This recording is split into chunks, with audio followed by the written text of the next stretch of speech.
नमस्कार मित्रों। आज हम लोग चर्चा करने वाले हैं हैदराबाद डिफॉरेस्टेशन इशू, जो कि इस समय काफ़ी चर्चा का विषय बना हुआ है। कई बड़े न्यूज़ चैनल्स, एनजीओ, छात्र संगठन इसका जो है खुलकर विरोध कर रहे हैं और सुप्रीम कोर्ट ऑफ इंडिया में भी इस पर कई पीआईएल दाखिल हुई। बीते 3 अप्रैल को सुप्रीम कोर्ट ऑफ इंडिया ने इस पर सुनवाई किया और तत्काल प्रभाव से वहाँ जो डिफॉरेस्टेशन की एक्टिविटीज़ हो रही हैं तेलंगाना में, हैदराबाद कि जो कांचा गचिबौली क्षेत्र है वहाँ पर जो डिफॉरेस्टेशन की एक्टिविटी हो रही है उसको तत्काल प्रभाव से रोकने के लिए सुप्रीम कोर्ट ऑफ इंडिया ने आदेश जारी किया। जैसा कि आप लोग देख सकते हैं, जो पुलिस प्रशासन है, तेलंगाना पुलिस प्रशासन और वहाँ के जो स्थानीय लोग हैं उनमें हिंसक झड़प भी हुई थी इस जो डिफॉरेस्टेशन एक्टिविटी हो रही है उसको रोकने के लिए। तो इस पर स्टडी करने से पहले हम लोग देखेंगे चाइना में एक घटना हुई थी 1958 में, जब चाइना आज़ाद हुआ था। उसके आज़ादी के 8 साल बाद चाइना में एक भीषण अकाल पड़ा था। वो क्यों हुआ था, पहले हम लोग इसके बारे में देखेंगे। चाइना में गवर्नमेंट बनी थी माओ त्से-तुंग की उसकी आज़ादी के बाद में, और लगातार वो चाइना में जो है 25 से 30 साल तक वहाँ पे सत्ता में रहे थे माओ त्से-तुंग, और काफ़ी लोकप्रिय लीडर थे। तो उन्होंने एक कैंपेन चलाया था, एक बड़ा अभियान उन्होंने चलाया था कि चाइना के जो ये 4 जीव हैं, जैसे कि चूहा, मच्छर, मक्खी और गौरैया, ये क्या है, चाइना को एक बहुत बड़े लेवल पे नुकसान पहुंचा रहे हैं। चाइना की इकोनॉमी को बहुत बड़े लेवल पे ये जो क्या नुकसान पहुंचा रहे हैं, क्योंकि जो गौरैया पक्षी है वो अगर एक दिन में मान लो 10 ग्राम अनाज खाता है तो साल भर में वो एक बहुत बड़ा अमाउंट, बहुत बड़ा एक अगर देखा जाए नुकसान कर रहा है चाइना का। एक के उसमें लोकप्रिय लीडर थे वहाँ पे, उन्होंने एक कैंपेन चलाया कि इनको जो है मार दिया जाए। तो उन्होंने एक एक नारा दिया था, उसका नाम था रेन डिंग शेन तियान। इसका मतलब क्या है, मनुष्य को प्रकृति पर विजय प्राप्त करना चाहिए। तो इससे क्या हुआ, लोग वहाँ पे काफ़ी इन्फ्लुएंस हुए और उन्होंने क्या किया, उन्होंने गौरैया पक्षी को, चूहे को मारना स्टार्ट कर दिया। वो जैसे पाते थे वैसे मारते थे उनको, जो है उनको उनके घोंसलों को नष्ट कर देते थे, उनको कहीं बैठने नहीं देते थे। पेड़ खेतों में वो क्या होते थे, अपने एक बांस के डंडे पर वो ऐसा गम टाइप का लगाते थे, जिस पे अगर पक्षी आगे बैठता था तो उसका पैर उसमें चिपक जाता था और चिपक के जो है मर जाते थे वो। तो धीरे धीरे क्या हुआ, लगभग 6 महीने के अंदर चाइना में पूरी तरीके से पक्षी ख़त्म हो गए। वहाँ पे बर्ड्स जो है सारे उन्होंने किल कर दिए। फिर अगली बार जब फसल हुई, अगली बार वहाँ फसल बोई गई, लगभग 6 से 7 महीने बाद, लगभग 1 साल बाद वहाँ पे फसल बोई गई, तो वहाँ पे टिड्डों का अटैक हुआ। जो वहाँ पे टिड्डे हैं उनका अटैक हुआ, और उस अटैक में क्या हुआ, वहाँ पे पूरी तरीके से फसल उन्होंने नष्ट कर दिया। तो चाइना में क्या हुआ, लोग दाने दाने के मोहताज हो गए, और लोग जो है वहाँ पे मरने लगे। क्योंकि जो जब वहाँ पे लोग मरने लगे और वहाँ पे लगभग 4.5 करोड़ लोग मारे गए उस अकाल में, तो माओ त्से-तुंग ने वहाँ पे रिसर्च करवाया, और रिसर्च जो वहाँ के जो साइंटिस्ट हैं उन्होंने रिसर्च रिपोर्ट में पब्लिश किया कि जो उन्होंने गौरैया जो पक्षी है उसका पेट चीर करके उन्होंने देखा, तो उन्होंने पाया कि लगभग अगर उसमें 25% केवल अनाज थे, बाकी 75% जो चिड़िया थी वो क्या करती थी, वो टिड्डों और कीड़ों मकोड़ों को खाती थी। केवल 25% अनाज उसने खाया था। तो चाइना का जो वहाँ के जो लीडर हैं उन्होंने इसको जो है तत्काल प्रभाव से रोकने के लिए जो उन्होंने अभियान गौरैया पक्षी या जो वहाँ के पक्षी उनको मारने के लिए दिया था, उसको तत्काल प्रभाव से रोकने के लिए उन्होंने आदेश जारी किया कि इसको रोका जाए, और उन्होंने बाहर से पक्षी जो है मंगवा के वहाँ पे लाके छोड़ना स्टार्ट किए, जो कि काफ़ी भयानक साबित हुआ। जो फैसला वहाँ के लोगों के पक्ष में होना चाहिए, जो वहाँ की इकोनॉमी को डेवलपमेंट करने के लिए किया गया था, वो वहाँ के लोगों की लगभग 4.5 करोड़ लोगों की मौत का कारण बना। तो हम कह सकते हैं कि कोई भी जीव अगर हमारे साथ रह रहा, कोई भी स्पीसीज़ है, तो वो कहीं ना कहीं से इकोसिस्टम से जुड़ा हुआ है। और चाइना ने क्या किया, गौरैया पक्षी को नष्ट करवाया, जिसकी वजह से वहाँ के लोग भी मारे गए, लगभग 4.5 करोड़ लोग मारे गए केवल एक फैसले की वजह से।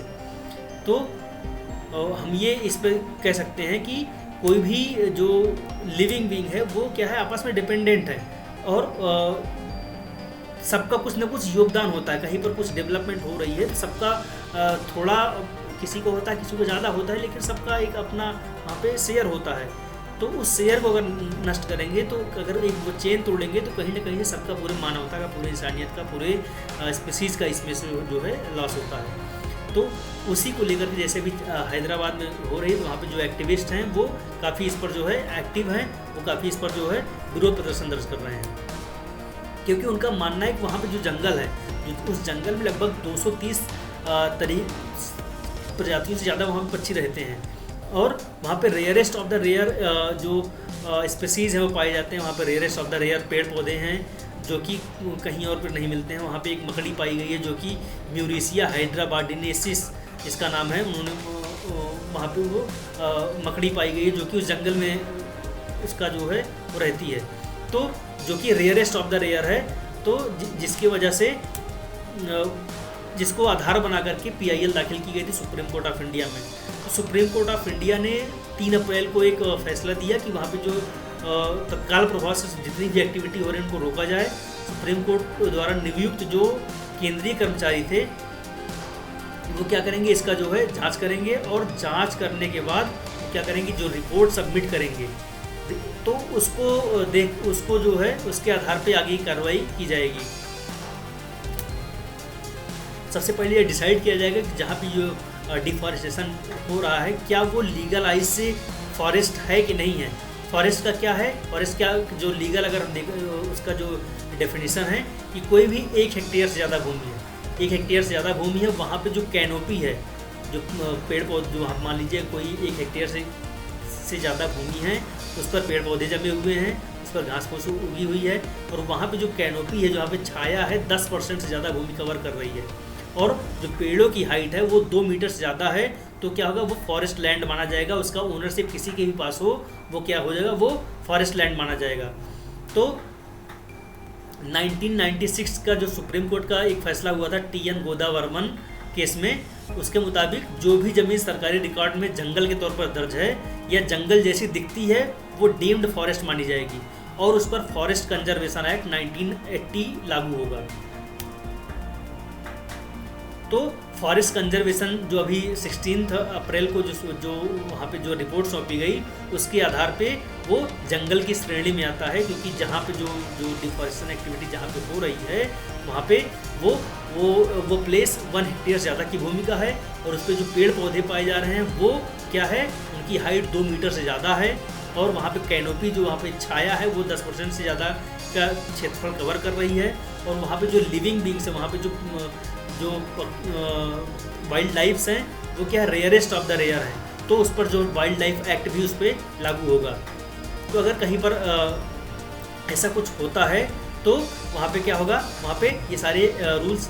लागू किए जाएंगे। तो ये विवाद का विषय कैसे बन गया, जब वो जंगल था तो ये विवाद का विषय इसलिए बन गया क्योंकि वहाँ की जो तेलंगाना गवर्नमेंट है उन्होंने 10,000 करोड़ में उस प्लेस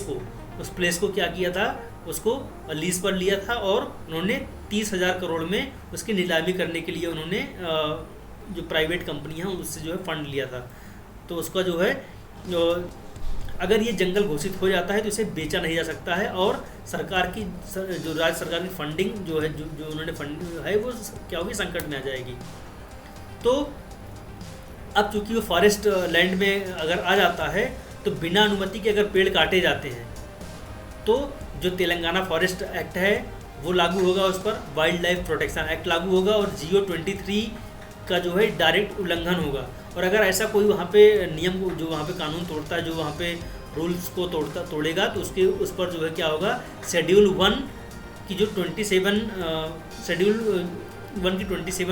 प्रजातियाँ और अवैध कटाई के लिए जो वहाँ पे रेयरेस्ट ऑफ द रेयर तरीके के वहाँ पे जो एनिमल्स हैं, जो वहाँ पे पेड़ पौधे पाए गए हैं, उन पर जो है क्या होगा, वाइल्ड लाइफ प्रोटेक्शन एक्ट लागू होगा। और अगर कोई इसके अगेंस्ट में जाता है तो क्या होगा, 3 से लेकर के 7 साल की वहाँ पे जेल है, और 50,000 तक का जुर्माना उन पर लागू किया जाएगा। तो अभी बीते